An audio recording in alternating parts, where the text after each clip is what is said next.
Halo semua, apa kabar sahabat channel Zuhazin Official? Semoga kalian aktivitas dan kegiatan hari ini lancar ya. Hari ini di video channel kita membahas untuk mengulang kembali fakta kasus pembunuhan berantai yang ada di Indonesia. Kami sudah merangkul data dari semua kasus paling mengerikan di abad ini. Kasus pembunuhan berantai di Indonesia yang paling sadis menurut versi Zuhazin Official. Sebelum kita mulai, jangan lupa tekan tombol subscribe dan loncengnya ya, biar kami semangat lagi dalam menampilkan video fakta terbaru. Inilah 5 kasus pembunuhan paling sadis di Indonesia, yang sudah kami rangkum versi Zuhazin Official. 1. Kasus Baekuni atau disapa Babeh. Lahir tanggal 6 September tahun 1961, di Magelang, Jawa Tengah. Baekuni atau yang dikenal sebagai Babe merupakan tersangka pembunuhan berantai anak jalanan. Sebelum membunuh korbannya, Babe melecehkan korbannya, kemudian memutilasi korban. Pria yang lahir tanggal 6 September tahun 1961 itu dijatuhkan hukuman mati, tapi kabar terakhirnya pada tahun 2021 Babe belum dieksekusi. Sampai saat ini, dia masih berada di LP Cipinang, Jakarta. Saat masih anak-anak Baekuni sering diejek sebagai si bodoh, karena sering tidak naik kelas.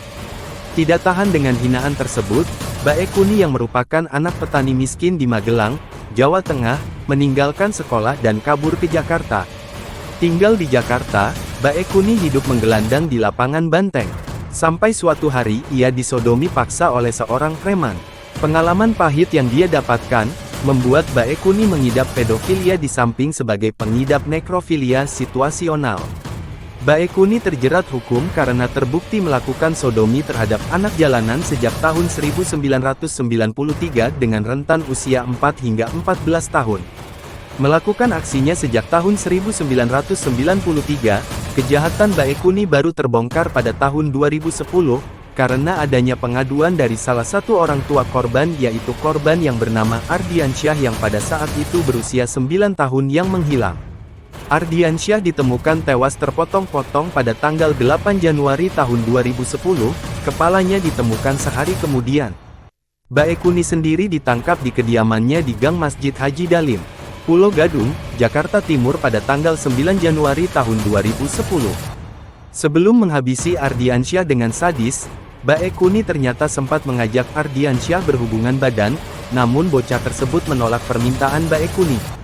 Baekuni pun dengan kejam menghabisi nyawa Ardiansyah dengan tali rafia. Setelah tubuh bocah tersebut terbaring lemas, Baekuni tega mencabuli tubuh bocah itu. Setelah itu Baekuni baru memutilasi tubuh Ardiansyah. Ardiansyah bukan satu-satunya korban Baekuni. Bocah berinisial ARS tewas di tahun 1998. ARS juga disetubuhi Baekuni saat nyawanya sudah tidak ada. Tapi ARS tidak dimutilasinya, dia hanya meninggalkan mayat ARS di sungai. 2. Ahmad Suraji atau Dukun AS, kelahiran tanggal 10 Januari tahun 1949. Deli Serdang. Nama Ahmad Suraji atau Dukun AS memang tidak banyak dikenal belakangan ini. Tetapi di akhir tahun 90-an nama Ahmad Suraji ini memenuhi berbagai media massa. Diketahui Ahmad Suraji atau Dukun AS merupakan terdakwa kasus pembunuhan berantai yang berasal dari Desa Sei Semayang, Kecamatan Sunggal, Deli Serdang. Ahmad Suraji ditanggap karena melakukan pembunuhan terhadap 42 perempuan pada tahun 90-an. Ia melakukan pembunuhan berantai terhadap puluhan orang ini selama 11 tahun hingga akhirnya berhasil terbongkar pada tahun 1997. Selain menjadi dukun, sehari-hari Ahmad Suraji juga dikenal sebagai seorang peternak sapi.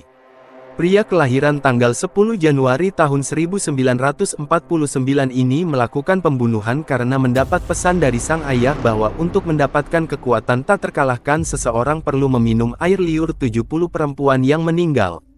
Ahmad Suraji telah dieksekusi mati di hadapan Regu Tempak pada tanggal 22 November tahun 2007 setelah Presiden Ri Susilo Bambang Yudhoyono menolak pengajuan grasinya. Latar belakang dan masa kecil Ahmad Suraji. Ahmad Suraji diketahui lahir dari pasangan Jogan dan Sartik. Sang ayah berprofesi sebagai seorang dukun yang ternyata juga menjadi inspirasinya untuk meneruskan profesi tersebut.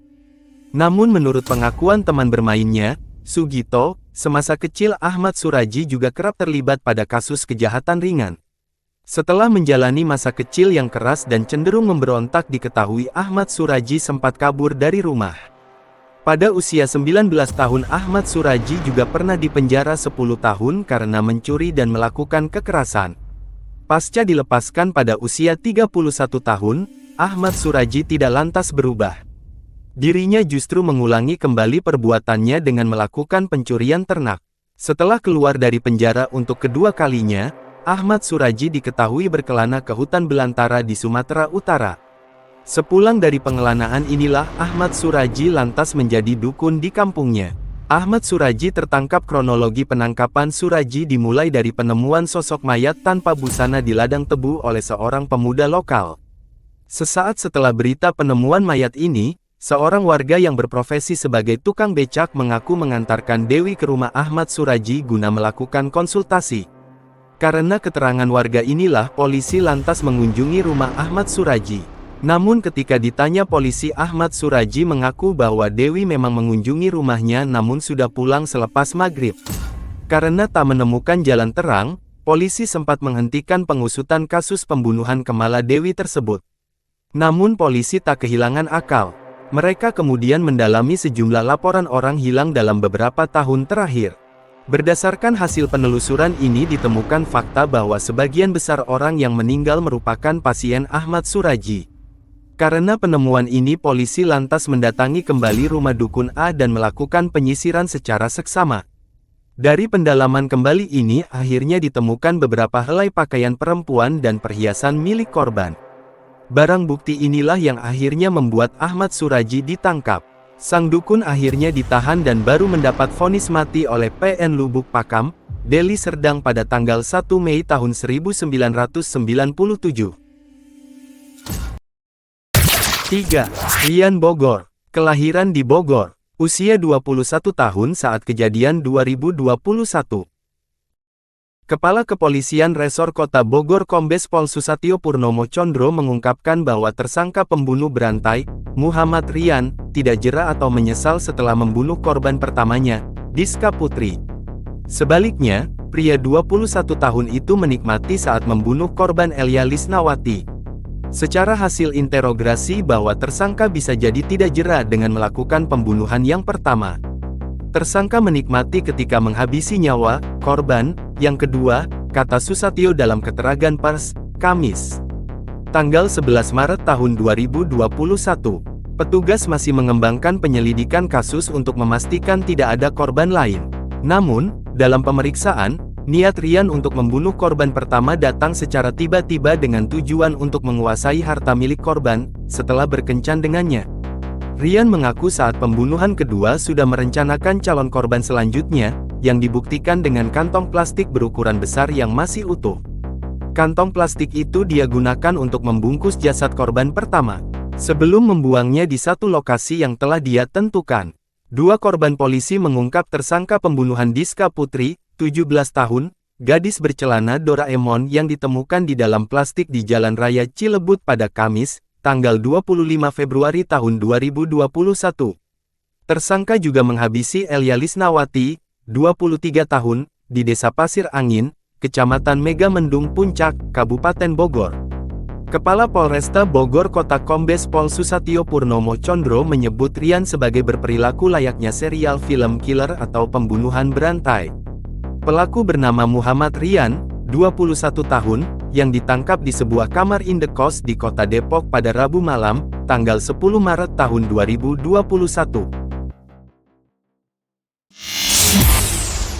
Rian Jombang bernama asli Ferry Idam Herniansyah. Dia tercatat membunuh 11 orang di Jakarta dan Jombang, Jawa Timur dalam rentang waktu tahun 2006 sampai tahun 2008. Kasus Rian terbongkar berawal dari penemuan potongan tubuh di dekat Kebun Binatang Ragunan, Jakarta Selatan pada tanggal 12 Juli tahun 2008. Diketahui, mayat tersebut adalah Heri Santoso, 40, seorang manajer di perusahaan swasta di Jakarta. Pembunuhan terhadap Harry berlatar belakang hubungan asmara sesama jenis. Ryan cemburu saat Harry tertarik dengan Noval, kekasih Ryan. Harry dibunuh di apartemen Ryan. Lalu Ryan yang merupakan warga Jombang itu menggunakan kartu ATM milik Harry untuk berfoya-foya. Wajahnya terekam kamera saat ia mengambil uang di ATM milik Harry. Setelah kasus tersebut mencuat, muncul laporan warga yang kehilangan anggota keluarga yang dekat dengan Ryan. Ryan mengaku telah membunuh 10 orang di Jombang. Polisi kemudian menemukan 4 kerangka di bekas kolam ikan belakang rumah orang tua Ryan di Jatiwaes, Jombang. Sementara 6 korban lainnya ditanam di halaman belakang. Total ada 11 korban. Salah satunya bocah 3 tahun bernama Sylvia Ramadhani, putri anak dari korban Nani Hidayati. Pengadilan Negeri, PN, Depok memvonis Ryan dengan hukuman mati pada tanggal 6 April tahun 2009. Dia menjalani hukuman di LP Kelas I Cirebon sambil menunggu eksekusi mati dilaksanakan. 5. Rio Martil, atau disebut Antonius Rio Alex Bulo. Kelahiran, tanggal 2 Mei tahun 1975. Sleman, Yogyakarta. Rio Alex Bulo atau dikenal dengan sebutan Rio Martil membunuh 5 orang selama kurun waktu tahun 1997 sampai tahun 2001. Aksinya terungkap setelah dia membunuh seorang pengacara sekaligus pemilik persewaan mobil di Purwokerto, JJ Suraji, 39, di Hotel Rosenda Baturaden, tanggal 21 Januari tahun 2001.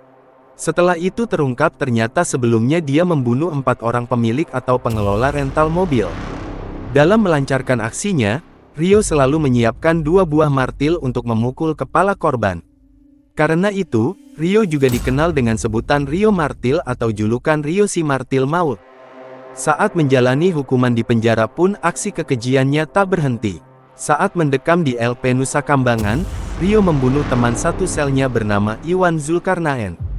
Dalam persidangan, Rio divonis mati. Dia kemudian dieksekusi mati pada 2008. Nah itu dia 5 kasus pembunuhan paling sadis di Indonesia versi Zuhazin Official. Sebelum kita mengakhiri, jangan lupa tekan tombol subscribe dan loncengnya, agar sahabat bisa melihat video info fakta menarik dari video kami selanjutnya. Terima kasih. Assalamualaikum warahmatullahi wabarakatuh.